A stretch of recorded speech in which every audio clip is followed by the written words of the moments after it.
La poudre blanche, comme à chaque année, lors de la publication des résultats de l'examen d'État, l'édition 2023 a livré les noms de ses premiers lauréats. D'abord pour le premier lot, limité à 6 provinces éducationnelles, les diplômes en poche, certes, mais quelle suite réservée justement aux nouveaux diplômés? Quelle orientation? C'est l'une des plus grandes problématiques au pays après l'obtention de son diplôme d'État. La patience aura été longue et c'est finalement à partir du vendredi 18 août 2023 que les finalistes de l'examen d'État ont commencé à avoir les résultats de l'édition 2022-2023. Même si on n'a pas été comme d'habitude dans les mois, mais nous ne sommes pas en retard. Parce que les retards voudraient dire publier les résultats des examens d'État après la rentrée scolaire et après la rentrée académique. Enfin, les spéculations qui meublent le vide ou le retard après les 4 jours de la session ordinaire se dissipent. Une habitude qui ne pardonne pas le non-respect du temps annoncé par le ministère de tutelle. Tout finaliste ne décroche pas forcément le diplôme d'État. Il faut du temps aux nouveaux diplômés pour prendre leurs inscriptions au niveau supérieur. Pourtant, le plus dur à faire, c'est de permettre à ceux qui échouent de diriger la situation et reprendre l'année scolaire. Je suis ravi, je suis vraiment heureux de mes pourcentages. Les finalistes doivent faire leur choix. Il ne faut pas être impressionné par d'autres, mais il faut faire les choix qui viennent de ton cœur. Si chaque année, le taux de participation aux épreuves d'examen d'État augmente avec un pourcentage qui se féminise aussi, qu'en est-il des pourcentages des résultats? Avec une évolution en dents des scies, les plus avertis attribuent ce succès aux considérations propagandistes. Le Nord Kivu, à travers ces 3 provinces éducationnelles présentes, 62 622 candidats finalistes du cycle long général. Une assertion qui pourrait attester si l'on compare le background que présente un nombre relativement impressionnant des détenteurs de diplômes d'État. Certaines vidéos devenues virales sur la toile appuient cette pensée. Quelle est alors la finalité de cette éducation? L'éducation scolaire, qui devrait viser l'épanouissement intégral et harmonieux de chaque personne afin de la rendre utile à elle-même et de réaliser son insertion dans la société, ne s'applique que très peu.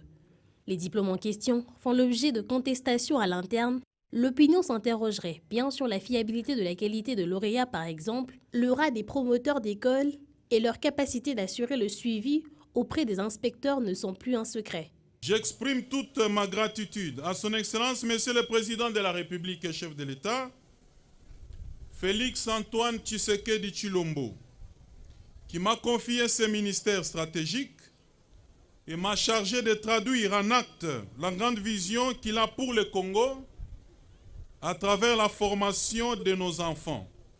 Que des diplômes et après, le système d'enseignement de l'RDC propose les diplômes du cycle terminal de l'éducation de base et humanité, le certificat d'études primaires, lequel primaire, obligatoire et gratuit dure 6 ans, organisé en 2 cycles de 3 années, le secondaire avec les humanités générales, les humanités techniques et professionnelles. Sur papier cette année, le taux de réussite varie entre 80% pour Kinshasa et 15% pour la Tchouapa. Nous avons 26 provinces administratives, 60 provinces éducationnelles, mais nous allons procéder par groupe de 6 provinces éducationnelles, par 6. Comme ce sont les télécoms qui nous accompagnent, pour ne pas saturer les réseaux, nous commençons par 6 et les lundis encore 6. Après chaque 2 jours, nous allons publier au moins 6 provinces. Les provinces gagnantes sont le Kasaï central, 75%, Kasaï, 70%, Ituri, 69%, Kasaï oriental, 65%, Kwango, 55%, Nord-Ubangi, 61%, Haut-Uélé, 54%, Sud-Kivu, 51%, Kwilu, 50%, Chimpi, 50% contre Okatanga, 49%, Maniema, 45%, Olomami, 40%, Équateur, 30%, Maïndombe, 43%, Lomami, 29%, Lualaba, 20%, Mongala, 32%, Nord-Kivu, Sankuru, 26%, Tanganyika, 48%. J'ai obtenu mon diplôme d'État aujourd'hui, je suis tellement ravi que je suis ici. Je ne vais pas trop parler, je vais juste parler à mes amis qui ne veulent pas étudier. Il faut vraiment étudier, il faut vraiment aimer le cours, il faut vraiment aimer le cours. La volonté s'est prolongée en oubliant des résultats étape par étape. Depuis, la joie est visiblement contenue et les communautés ne versent plus des larmes. Les années passent et l'accès aux résultats se fait avant moins de tracasseries. Le choc causé autrefois quand tout était suspendu à la lecture du vendeur des journaux appelé « Vieux émotion » a cédé la place au confort de la technologie. De partout, les finalistes et les leurs peuvent accéder par l'ordinateur jusqu'au téléphone portable aux résultats en gain de temps et surtout économique. Je suis tellement très content d'avoir réussi de faire 69%. Je suis tellement content de ces pourcentages. Que deviennent les diplômés d'État? À l'université, les filières font parler d'elles. Pourtant, il s'agit des mêmes filières prisées par les étudiants anciens comme entrants. Les études supérieures, un luxe que tous ne peuvent pas se permettre, et puisqu'il n'y a pas d'intermédiaire, c'est soit serrer la ceinture, soit rejoindre le chômage dans un contexte où détenir un diplôme d'État ne donne aucune qualité pour tenter de travailler. Ce paiement de prestige sont alors classés. Le titre porté pour une présentation améliorée des personnes dans les faits avant le diplôme ne s'éloigne véritablement pas d'après. Pour Paul Djamani, problème de cycle d'orientation après le diplôme d'État, un véritable problème en RDC, on a comme finalement que les finalistes ne sont pas orientés. Bon, je ne dirais pas ça parce qu'aujourd'hui, le ministre Tony Mwaba a remis le cycle d'orientation. Le vrai problème qui se pose en République démocratique du Congo, ce sont ces étudiants, ce sont ces élèves qui obtiennent moins de 60%. Parce que vous constaterez avec moi que dans les écoles privées, on demande à un élève qui a moins de 60% de faire un test. Et il paye $10, $5. Donc, le seul document qui lui permettrait d'adhérer ou d'entrer à l'université, c'est le diplôme d'État. Mais l'université privée ou publique, ok, mais je parle ici plus chez les privés parce que je suis quand même enseignant, les universités privées demandent à ceux-là $10 pour un test. Ça, c'est déjà un premier problème parce qu'il n'y a pas un autre document équivalent qui pourrait permettre à l'étudiant, à cet élève, de s'inscrire à l'université. Ça, c'est le premier problème. Le deuxième problème, le gouvernement a signé sur la fabrication des batteries, des véhicules avec des batteries. On devait plus orienter.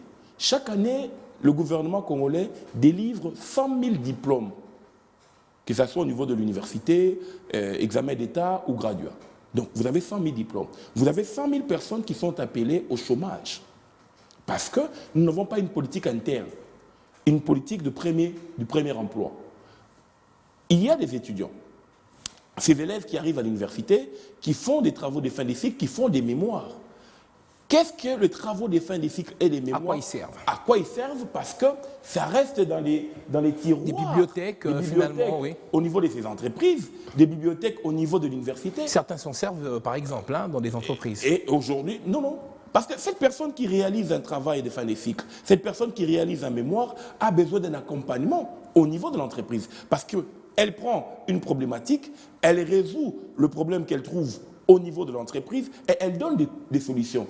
Mais pour que l'entreprise privée ou publique qui reçoit un tel travail, il doit accompagner cette entreprise, doit accompagner cet étudiant. Et ça a recréé le premier emploi. Nous n'avons pas cette politique. Et donc ici, en tant que sentinelle des institutions, je pense, et même, vous avez le système LMD aujourd'hui, qui pose un sérieux problème. Parce qu'avec le système LMD, un étudiant ne peut plus échouer à l'université. Alors qu'au niveau des examens d'État, une personne est appelée à échouer. Comment est-ce que nous allons quantifier, nous aurons une bonne qualité de l'étudiant parce que ce n'est pas tout le monde qui doit faire l'université. Une autre problématique, finalement, à vous entendre, est-ce que tout le monde est appelé, justement, dans cette problématique d'orientation, est-ce que tout le monde est appelé à aller à l'université? On a également, par exemple, des écoles de métiers qui sont moins prisées, hein. Évidemment, parce que c'est pourquoi nous avons écrit au gouvernement pour dire on devait créer une classe moyenne. Prendre ces enfants qui n'ont pas de moyens d'aller à l'université, les breveter avec un métier d'apprentissage. Et à ce moment-là, on aurait créé une classe moyenne, ils auraient un numéro identifiant, ils pourraient servir la nation dans tel ou tel domaine, et on aurait quand même mis ces jeunes-là aujourd'hui. Le pays est en proie de construction. Et nous avons plus une main-d'œuvre moins qualifiante parce que nous avons des maçons qui n'ont pas des brevets, des spécialités.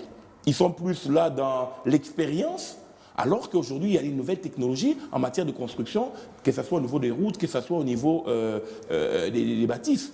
Donc, pour nous, en tant que structure politique, nous qui prônons la refondation, l'intégration, le développement et l'authenticité, nous pensons que le gouvernement, d'ailleurs le gouvernement qui sera issu d'après le dialogue, doit mettre un accent très particulier sur ces champs de choses parce qu'on ne peut pas laisser nos élèves, nos jeunes frères, avoir des diplômes sans préparer leur lendemain. Popol Djamani, merci d'avoir répondu à notre invitation. C'est moi qui vous remercie. C'en est fini pour ce numéro. Je vous retrouve la semaine prochaine avec de nouveaux sujets. Merci de votre attention soutenue sur notre chaîne de télévision.